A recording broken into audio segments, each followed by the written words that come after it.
14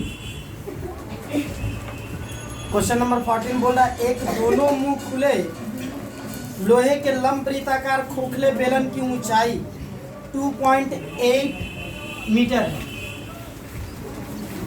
एक बेलन है, उस बेलन का वो बेलन क्या है, खोखला है। सॉरी क्या बोला, एक दोनों मुंह खुले लंब वृत्ताकार खोखले बेलन की ऊंचाई 2.8 मीटर है। बेलन का आंतरिक व्यास 4.6 डेसीमीटर आंतरिक व्यास दे दिया, और उसके बाद बेलन में इतना घन डेसीमीटर लोहा होगा तो बेलन का बाहरी व्यास कितना है, मतलब भीतरी व्यास और बाहरी व्यास दे दिया। इसका मतलब ये बेलन किस प्रकार का है, अर्ध ठोस है। इसका कुछ भाग ठोस है और कुछ भाग खोखला है। इसका मतलब ये हुआ जब भी किसी सम में बाहरी और भीतरी व्यास दे देगा तो हम लोग समझ जाएंगे कि वो खोखला है, मतलब कि अर्ध खोखला मतलब अर्ध ठोस है।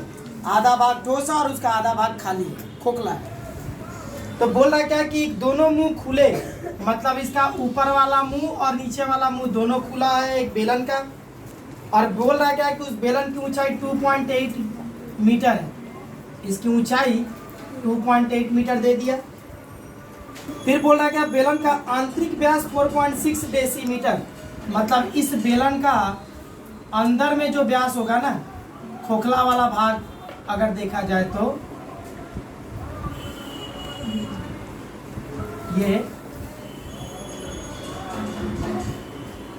अगर देखा जाए इसका खोखला वाला भाग है ना, तो कहने का मतलब इसका अगर ये इस वाले भाग को अगर हम लोग बाहर निकाल ले काट करके तो वो इस तरह का दिखेगा, ऐसा दिखेगा ये वाला भाग, जिसमें ये कहलाएगा मेरा भीतरी वृत्त का अर्धव्यास और यहाँ से यहाँ तक की लंबाई कहलाएगी बाहरी वृत्त का अर्धव्यास। तो ये हो गया बाहरी अर्धव्यास और ये हो गया भीतरी अर्धव्यास।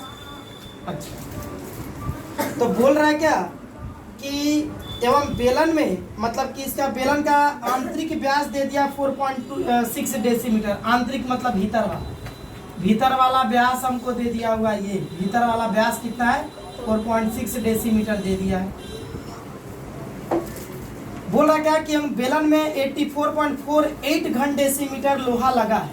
मतलब बोल रहा क्या कि ये जो बेलन है इस बेलन में कितना लोहा है, तो 84.48 घन डेसीमीटर। तो कहने का मतलब इस बेलन में जितना लोहा है उस लोहे का आयतन दे दिया 84.48 घन डेसीमीटर। तो ये आयतन किसका दिया है, पूरे बेलन का दिया है, पूरे बेलन का दिया है, सिर्फ और सिर्फ ठोस भाग का दिया है ये।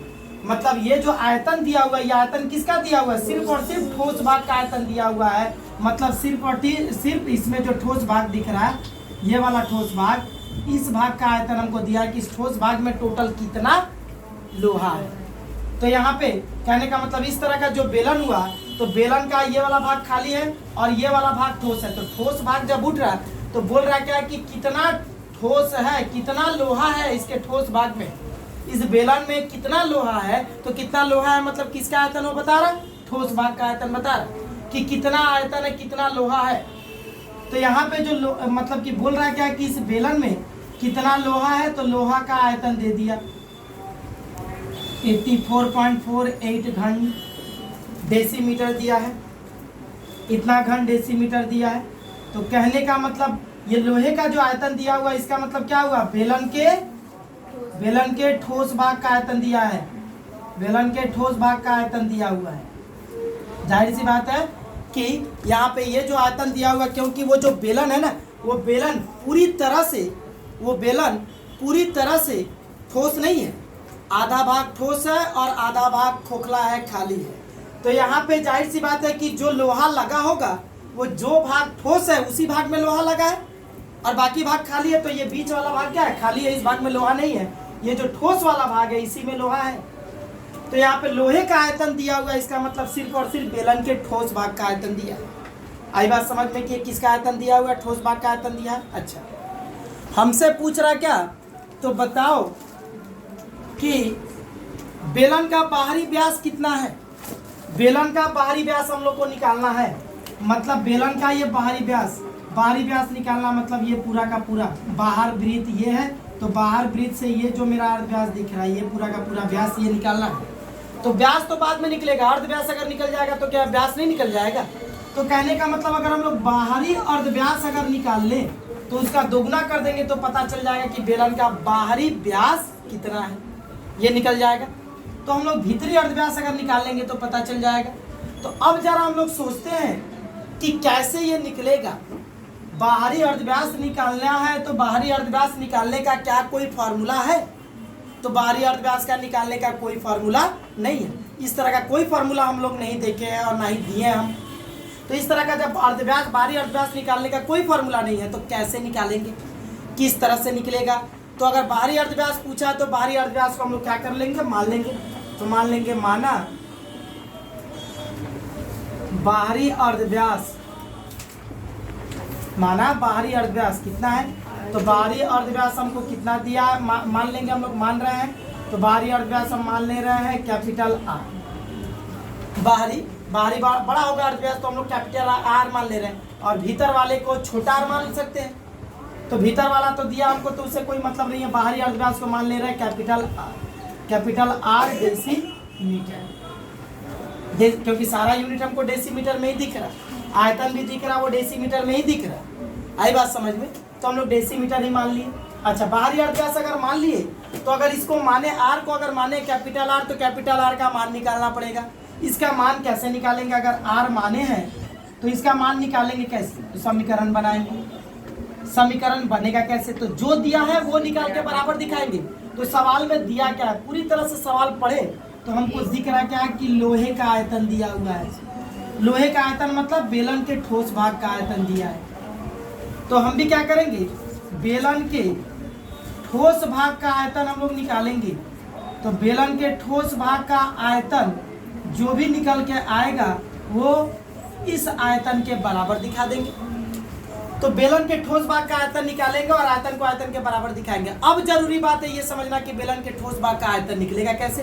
तो हम बताए हैं थ्योरी में ही कि अगर हम लोग भीतरी अर्धव्यास और ऊंचाई का यूज कर दे, भीतरी अर्धव्यास, क्योंकि आयतन का फॉर्मूला मेरा क्या होता है बेलन का, पाई आर स्क्वायर एच।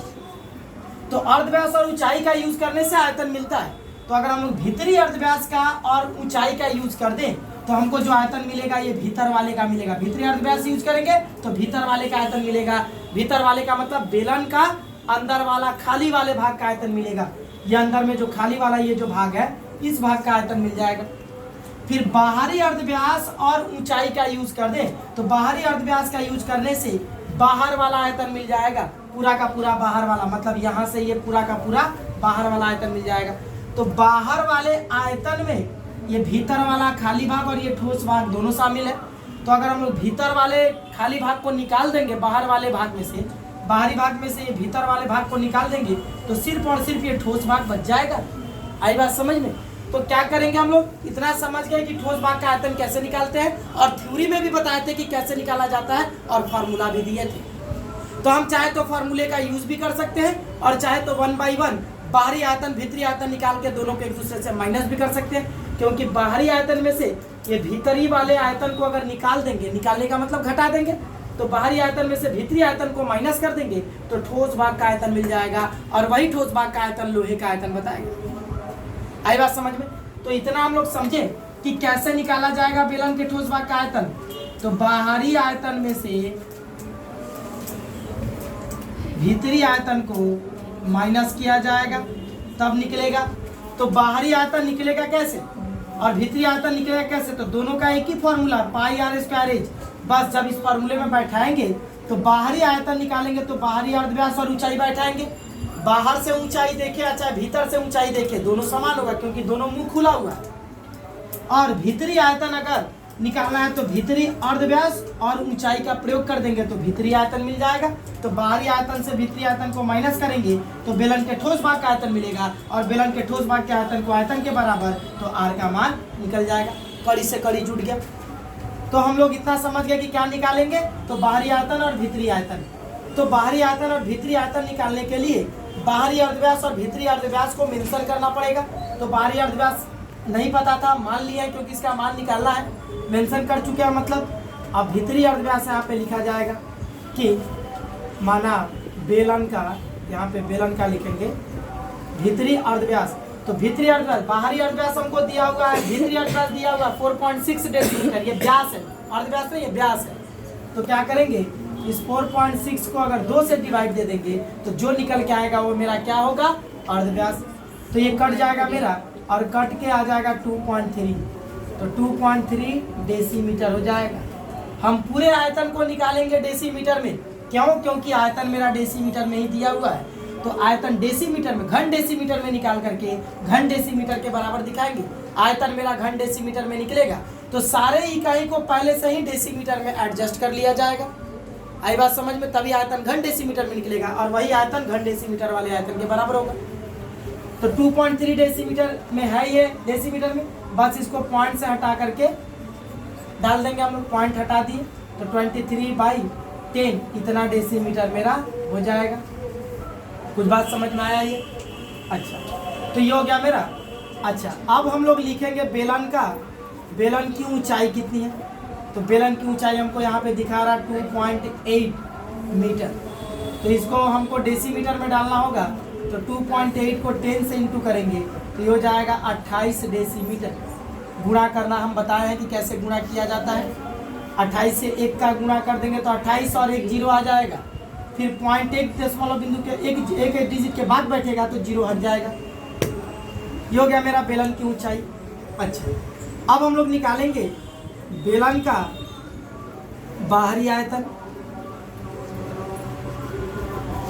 तो फॉर्मूला हो जाता है पाई आर स्क्वायर एच। बाहरी आयतन निकाल रहे हैं ना, तो बाहरी आयतन का फॉर्मूला बैठाएंगे। क्या होता है formula, pi are square H.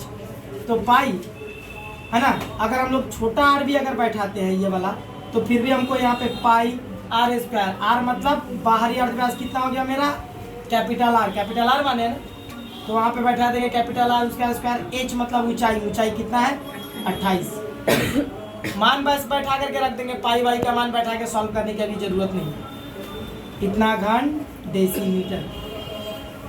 फिर बेलन का भीतरी आयतन क्या हो जाएगा मेरा, पाई आर स्क्वायर एच फॉर्मूला है। तो पाई आर स्क्वायर, आर मतलब भीतर वाले अर्धव्यास को यूज करेंगे तो भीतर वाला अर्धव्यास मेरा कितना है 23/10 इसका स्क्वायर इंटू ऊंचाई। तो ऊंचाई मेरा कितना है 28 है, 28 है। ये हो गया इतना घन डेसीमीटर। इसको अभी सॉल्व नहीं करेंगे, उसी तरह फिलहाल छोड़ेंगे। अब यहाँ पे माइनस करेंगे, बाहरी आयतन से भीतरी आयतन को माइनस करेंगे तो हमको अर्धव्यास ये मिलेगा, ठोस भाग का आयतन मिलेगा। तो लिखेंगे बेलन के ठोस भाग का आयतन। तो बेलन के ठोस भाग का आयतन मेरा क्या हो जाएगा, तो बाहरी आयतन से भीतरी आयतन को माइनस कर इंटू 28। क्लियर हुआ? अब क्या करेंगे, यहाँ पे पाई और 28 मेरा दोनों में कॉमन दिख रहा है, तो पाई इंटू 28 को कॉमन ले लिए, अंदर बच गया आर स्क्वायर माइनस 23/10 उसका स्क्वायर। अब इसको a plus B into A minus B में नहीं तोड़ेंगे, A square minus B square दिख रहा है, फिर भी A plus B into A minus B में नहीं तोड़ेंगे इसको। क्यों? क्योंकि आर का मान निकालना है, तो ये आर अकेला होना चाहिए, अकेला होना चाहिए, तो इसीलिए नहीं तोड़ेंगे। तो ये हो गया इतना घन डेसीमीटर ठोस भाग का आयतन। तो अब क्या करेंगे, इसी ठोस भाग के आयतन को इस ठोस भाग के आयतन के बराबर दिखा देंगे। तो पाई इंटू 28 ये हो जाएगा आर स्क्वायर माइनस 23/10 उसका स्क्वायर इक्वल टू कितना है मेरा यहाँ पे 84.48 इसके बराबर दिखा दिए। तो पाई का मान हो गया मेरा यहाँ 22/7 इंटू 28 ये हो जाएगा आर स्क्वायर माइनस, इसको अगर तोड़ेंगे ना तो 23 टूट करके बन जाएगा 529 और 10 टूट करके हो जाएगा 100 इक्वल टू 84/100 कर दिए, दशमलव बिंदु को हटा दिए, पॉइंट से भिन्न में डाल दिए, पॉइंट के लिए 1 और पॉइंट के बाद 2 संख्या तो 2 तो 0। अब क्या करेंगे, 7 से 28 कट गया मेरा 4 बार। कटने के बाद अब क्या होगा, तो इधर पे हम सॉल्व कर रहे हैं, आर स्क्वायर माइनस 529/100 जैसा था वैसे रख दिए, जैसा था वैसे रख दिए। अच्छा, उसके बाद अब मेरा क्या आएगा, तो ये 22 इंटू 4 यहाँ पे इंटू करता हुआ दिख रहा, तो सब बराबर के उस तरफ जाएगा और भाग करेगा। तो भाग करेगा तो 8448/100 इंटू क्या हो जाएगा, ये 22 इंटू 4 क्या करेगा, उधर पे जाके भाग करेगा ना। तो भाग करने का मतलब क्या आ जाएगा, डायरेक्ट इसके नीचे आ जाएगा। कहाँ आ जाएगा, नीचे। तो नीचे कहाँ, मतलब 100 के साथ यहाँ पे लिख देंगे इंटू 22 इंटू। बात समझ में आया क्या किए, ये क्या हो रहा है, 22 इंटू 4 यहाँ पे क्या कर रहा है, इंटू कर रहा है। तो इधर आएगा तो भाग करेगा, तो भाग करेगा तो कहाँ आएगा, नीचे। तो नीचे इस पूरे के नीचे नहीं, 100 के साथ ही, क्योंकि 100 भी नीचे भाग कर रहा, तो 22 इंटू 4 भी वहीं जा करके भाग करेगा। आई बात समझ में। अब ये काटेंगे हम लोग, तो ये कटेगा 11 दूना 22 और ये कटेगा 11 सत्ते 77, फिर 77 77 आएगा तो घट के फिर 11 छक्के 66, 11 8 88, फिर ये कटेगा मेरा 2 से, तो 2 से कटेगा 2 3 6, 2 8 16, 2 चौके 8, फिर ये कट जाएगा मेरा 4 से, ये कट जाएगा 4 9 36 और 4 छक्के 24, ये कट गया इतना 4 9 36 फिर 4 छक्के 24। अब अगर कट भी रहा ना 100 और ये 96 तो नहीं काटेंगे, क्योंकि हम लोग जानते हैं पूरी तरह से कट नहीं रहा, पूरी तरह नहीं कटेगा तो हम लोग इसको सॉल्व करने में हम लोग क्या होगा, हम लोग को दिक्कत नहीं होगी, आसानी होगी। तो अब क्या करेंगे, यहाँ पे अब हम आर स्क्वायर का वैल्यू निकाल रहे हैं, तो यहाँ पे बच गया 96/100। अब ये 529/100 जो इधर दिख रहा है, आर का मान निकालने के लिए इसको इधर आना पड़ेगा, तो इधर माइनस है तो इधर प्लस हो जाएगा आकर के बाई 100। तो ये हो जाएगा मेरा आर स्क्वायर इक्वल टू, नीचे वाला मेरा क्या है, सेम है, तो अगर नीचे वाला सेम होता है तो ऊपर वाला को क्या कर देते हैं, जोड़ देते हैं, जुट रहा है तो डायरेक्ट जोड़ देंगे, तो कितना हो जाएगा मेरा, ये 625 हो जाएगा, 625/100, मतलब ऊपर वाला जुट रहा तो जोड़ दिया और नीचे 100 जैसा था वैसे रख दिए। अब मेरा जब r का वैल्यू निकलेगा तो क्या करेंगे, 625 का स्क्वायर रूट, 625/100 का स्क्वायर रूट निकलेगा, तो जब स्क्वायर रूट निकालेंगे तो r 625 का हो जाएगा 25 और 100 का हो जाएगा 10, तो r इक्वल टू कितना आ जाएगा, इसको डिवाइड कर देंगे, तो डिवाइड जब करेंगे तो एक के बाद एक जीरो है तो दशमलव बिंदु एक स्थान इधर खसकेगा, मतलब 2.5। तो ये हो गया मेरा बाहरी अर्धव्यास हो गया। तो यहाँ पे बाहरी अर्धव्यास माने हैं तभी जाकर के बाहरी व्यास निकलेगा, तो बाहरी अर्धव्यास मेरा निकल के आ गया 2.5 डेसीमीटर। तो बाहरी व्यास अगर निकालेंगे तो इसको 2 से इंटू कर देंगे, तो 2.5 से 2 का इंटू करेंगे तो 2.5 मतलब क्या, 2.5, 2.5 को 2 से इंटू कर देंगे तो आ जाएगा 5, दोगुना 2.5 का दोगुना 5 होगा, तो 5 डेसीमीटर। तो कहने का मतलब ये हो गया कि बाहरी अर्धव्यास कितना दिख गया, 5 डेसीमीटर। यही हो गया मेरा आंसर।